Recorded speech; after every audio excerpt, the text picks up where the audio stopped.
আসসালামু আলাইকুম বন্ধুরা, আশা করি আপনারা সবাই ভালো আছেন। আজকে আমি আলোচনা করব যে সেপ্টেম্বর মাসে 2024 সালের সবচেয়ে হাইপ ওটা ফোন, সেটা হলো টেকনো স্পার্ক গো 1 এডিশন, যার দাম কিন্তু 466 ভেরিয়েন্টের দাম হলো 10,999 টাকা এবং 128 ভেরিয়েন্টের দাম হলো 12,499 টাকা। এই 12,499 টাকা ফোনটি কেমন হবে তার বিস্তারিত আলোচনা করবো আজকের ভিডিওতে। সুতরাং আপনারা যারা আমার চ্যানেলে নতুন তারা কিন্তু অবশ্যই আমার চ্যানেলে লাইক দিয়ে এবং সাবস্ক্রাইব করে অবশ্যই আমার পাশে থাকবেন। এবার শুরু করি বিস্তারিত। প্রথমে আলোচনা করব এর যে হার্ডওয়্যার বা ফোনের প্রাণ এর বিষয় নিয়ে।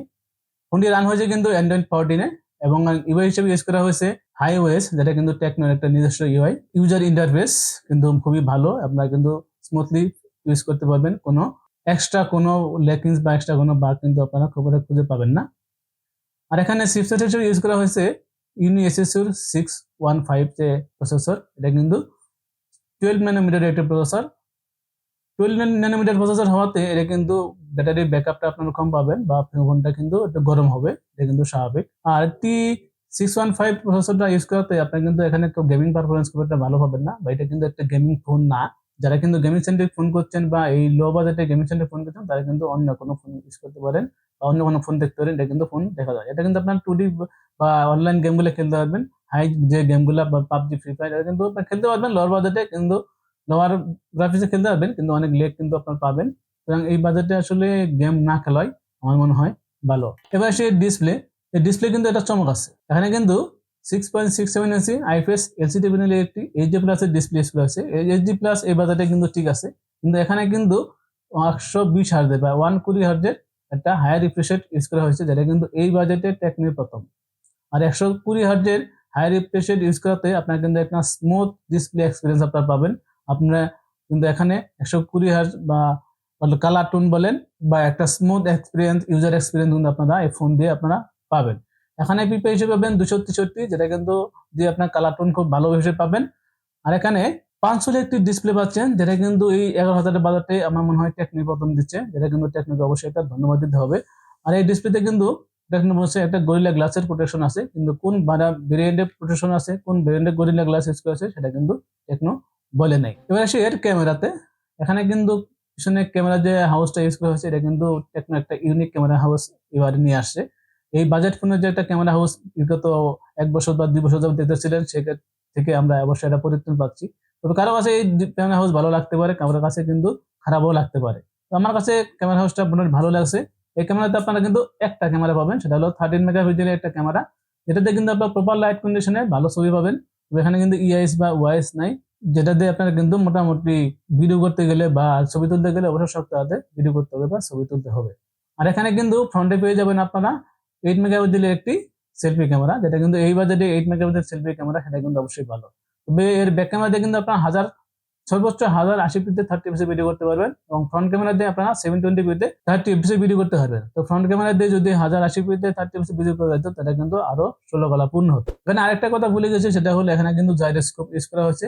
জাইরোস্কোপ ইউজ করাতে আপনার যে গেমগুলাই খেলেন অবশ্যই গেমগুলো একটা স্মুথলি খেলতে পারবেন। এবার আসি এর ডিজাইনে। টেকনো কিন্তু এই ডিজাইনের দিকে মোটামুটি ভালোই নজর দিয়ে থাকে, এবারে কিন্তু তাদের ডিজাইনে ভালোই নজর দিয়েছে টেকনো। কিন্তু আপনারা এই ফোনটা কিন্তু আপনারা পেয়ে যাবেন দুটি কালারে, যেটা আপনার স্ক্রিনে দেখতে পাচ্ছেন। আর টেকনো কিন্তু এখানে প্লাস্টিকের ফ্রেম বা প্লাস্টিকের বডি ইউজ করছে, আর এই বাজারে কিন্তু প্লাস্টিকের ফ্রেম হওয়াটাই স্বাভাবিক। তবে এখানে কিন্তু পেয়ে যাবেন IP54 এর সার্টিফিকেশন, যেটা কিন্তু ধুলাবালি বা ড্যাশ থেকে আপনারা রক্ষা হবে। তবে এখানে প্লাস্টিকের ফ্রেম হলেও ফোনটি কিন্তু মোটামুটি ভালো শক্তপোক্ত পাবেন, এটা কিন্তু মোটামুটি ভালোই রাফলি ইউজ করতে পারবেন। তবে এখানে ফ্রন্টে কিন্তু অবশ্যই আপনার একটা গ্লাস প্রোটেক্টর ইউজ করে নিলেই ভালো, যেহেতু কোন ব্র্যান্ডের গ্লাস ইউজ করছে সেটা কিন্তু বলা হয়নি। এবার আসি এর ব্যাটারি। এখানে কিন্তু পেয়ে যাবেন 5000 মিলিঅ্যাম্পিয়ার ব্যাটারি, যেটা কিন্তু এই যুগের জাতীয় ব্যাটারি। আর এখানে কিন্তু আপনার পেয়ে যাবেন 15 ওয়াটের একটা ফাস্ট চার্জার, যেটা কিন্তু দিয়ে কিন্তু এই ফোনটাকে ফুল চার্জ করতে গেলে অবশ্যই 2.5 ঘন্টা থেকে 3 ঘন্টা সময় লাগবে, এটা কিন্তু একটা হাই সময়। এখানে কিন্তু 20 থেকে 25 ওয়াটের যদি ফাস্ট চার্জার দেওয়া হতো তাহলে কিন্তু আরো ভালো হতো।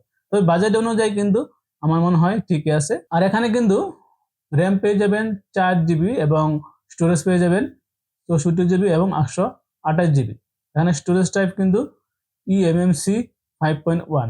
এখানে কিন্তু UFS 2.2 বা UFS 2.1 যদি ইউজ করতো তাহলে কিন্তু আরো ভালো হতো। এই 2024 সালে এসে আমরা কিন্তু ইএমএমসি স্টোরেজ টাইপ দেখতে চাই না, যেটা কিন্তু আমি প্রত্যেকটা ভিডিওতেই বলি। অবশ্যই ইউএফএস স্টোরেজ টাইপ ইউজ করলে আপনারা কিন্তু স্টোরেজের যে একটা ক্যাপাসিটি বা এর যে স্মুথনেস অবশ্যই ভালো পাওয়া যাবে। আরেকটা মজার বিষয় তা হলো এখানে কিন্তু আপনারা পেয়ে যাচ্ছেন ডুয়েল স্টেরিও স্পিকার, যা এই বাতিটি কিন্তু অবশ্যই ডুয়েল স্টেরিও স্পিকার দেওয়াতে টেকনোকে অবশ্যই ধন্যবাদ দিতে হবে, যা আপনারাও দেন বা আমরাও ধন্যবাদ দিই। কারণ যারা মাল্টিমিডিয়া কনজাম্পশন করেন, ফোনে গান টান শোনেন, তারা কিন্তু অবশ্যই এই স্টেরিও স্পিকার থাকাতে খুব ভালো একটা এক্সপিরিয়েন্স পাবেন। তবে এখানে কিন্তু ফুল ভলিউমে দিলে হাই কিছু ডিস্টরশন পাবেন, বা 80 বা 85% রাখবেন, তারা কিন্তু ভালো একটা সাউন্ড কোয়ালিটি আপনারা পাবেন। এখানে কিন্তু side mounted fingerprint, 3.5mm audio Jack সবকিছু পেয়ে যাচ্ছেন। তবে এখানে কিন্তু এনএফসি পাচ্ছেন না, বা আপনারা কিন্তু এখানে নয়েজ ক্যান্সেলেশন মাইকটাও পাচ্ছেন না। এটা দিলে কিন্তু আরো ভালো হতো। এবার আসি আপনার ফোন দিয়ে কে কে কিনবেন এবং কে কে কিনবেন না। যারা নাকি কম দামে একটা স্টেবল ফোন বা লং টাইম ইউজ করতে চাচ্ছেন, এরকম একটা ফোন চাচ্ছেন, তারা কিন্তু এই ফোনটা নিতে পারবে। আর যারা কিন্তু গেমিং সেন্ট্রিক ফোন চাচ্ছেন বা হাই কোয়ালিটি ক্যামেরা চাচ্ছেন, তাদের জন্য কিন্তু এই ফোনটা না। তবে যারা ফোনটা নেবেন, আমার রেকমেন্ড থাকবে আপনারা কিন্তু 4GB বা 128GB ভেরিয়েন্টের ফোনটা নেবেন, তাহলে কিন্তু লং টাইম ইউজ করে একটা মজা পাবেন। আর যদি 4GB 64GB নেন, সেটা নিতে পারেন। তবে এটা মনে হয় কিছুদিন পর বা 2 বছর বা 3 বছর পরে গেলে হালকা লেগ বা হালকা ডিস্টরশন পেতে পারে। এই ছিল ফোনটার সম্পর্কে আমার বিস্তারিত বা আমার মতামত। আপনাদের যদি কারো কোনো মতামত বা কারো কোনো অভিমত থাকে, তাহলে অবশ্যই আপনারা কমেন্ট বক্সে কমেন্ট করে জানাতে পারেন। দেখা হবে পরবর্তী কোনো ভিডিওতে। সে পর্যন্ত ভালো থাকবেন। আল্লাহ হাফিজ। Thank you for watching this video. If you enjoyed it, please hit the like button and the bell notification icon.